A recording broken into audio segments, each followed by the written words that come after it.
एक लघु नाटिका तैयार किए हैं जिसका शीर्षक है अपने मत की कीमत जाने। कि अपने मत की कीमत जाने।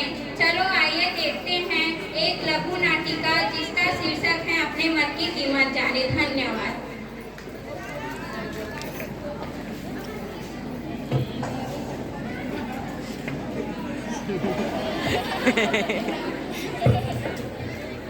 का करत हो मंगलू भैया? चुपचाप काहे बैठे हो? खाना वाना खाए कि नहीं? नहीं दुलारे भैया, खाना वाना नहीं खाए। गुलाब में गया था। अब इतनी रात को हमारे यहाँ कैसे? कुछ जरूरी काम है का? हाँ मंगलू भैया, एक जरूरी काम था। कोई आस पास है कि नहीं?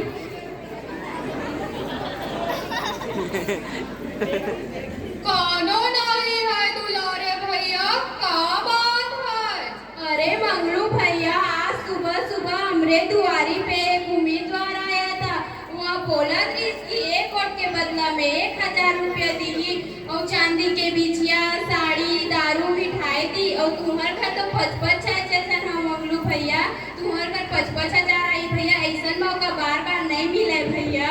तुम सभी कहा था दुलारे भैया, लेकिन एक समस्या है। समस्या? कैसा समस्या मंगलू भैया? दुलारी बच्चा का सुबह सुबह कहाँ नरियात है?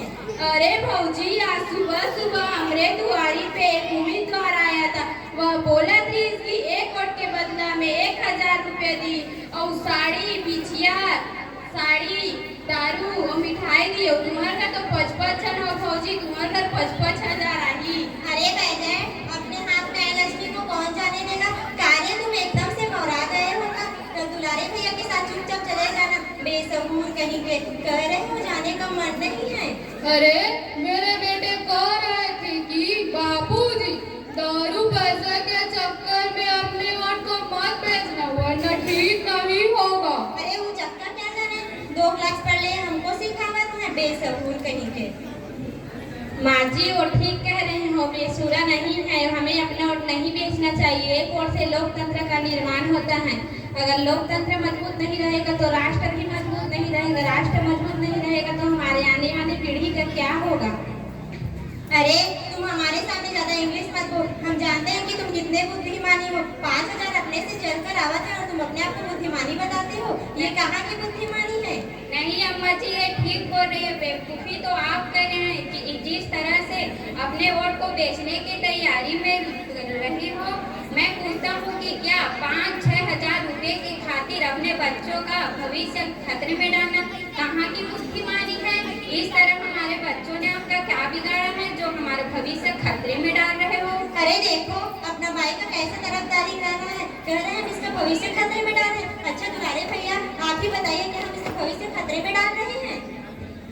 अरे बुधारू बच्चा पढ़ा लिखा हो के माँ बाप को भविष्य बर्बाद कर देगा, पता कहाँ की बुद्धिमानी है?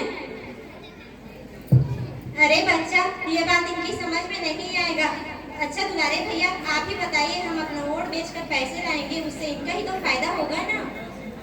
सही कहत है भौजी। बस यही तो गलत फहमी है आप लोगों की। जिस तरह से छोटी सी फायदे के लिए अपने बच्चों का कितना बड़ा नुकसान कर देते हैं और समझ भी नहीं पाते हैं कि इतना बड़ा नुकसान कर देते हो। दुलारे काका, जरा आप ही बताइए कि क्या 5000 रुपये से अपना भविष्य का खर्चा चला पाओगे? जरा आप ही बताइए। बुधारू बड़ा अंधेर के कहत है कि 5000 में पूरा जीवन कट जाएगा क्या?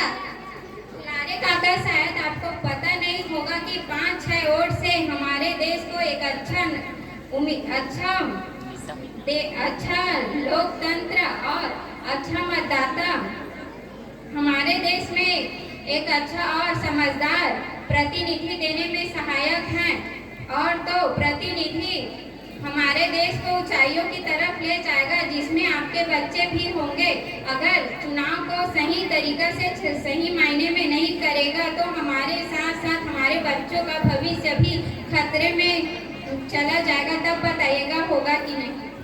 अरे बुधारू, हमार समझ में आ गया कि एक वोट की कीमत कितनी होती है। एक वोट से हमारा भविष्य बन भी सकता है और बिगड़ भी सकता है। हाँ दुलारे बच्चा, मुझे समझ आ गया है, हमें अपना वोट नहीं बेचना चाहिए, यही दारू साड़ी के चक्कर में नहीं जाना चाहिए। तो परगिया, हमें पलंग का पैसा वापस करना होगा। तुम ही तो कह रहे थे कि उसका पैसा दारू हमें ले लेना चाहिए। हाँ मुझे समझ आ गया है, हमें अपना वोट नहीं बेचना चाहिए। मेरी गाँव वाली बिटिया बोल रही थी कि अम्मा अपना वोट नहीं बेचना, नहीं तो मैं आपको अपने घर नहीं आने दूंगी। देखिए परगिया, अरे भयक्कर, तू बच्चों की दृष्टि से कुछ तो सोच। दारू पैसे के चक्कर में बच्चों की खुशी को नहीं देख रही है।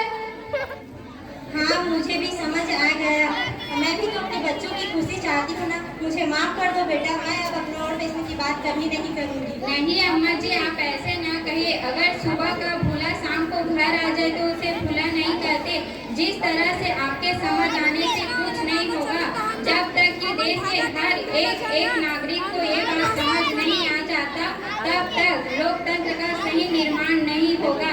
यहाँ पर बैठे सभी सम्मानित सज्जनों से मेरा अनुरोध है कि जरा हमारी बात ध्यान से सुनिए। जागो जाग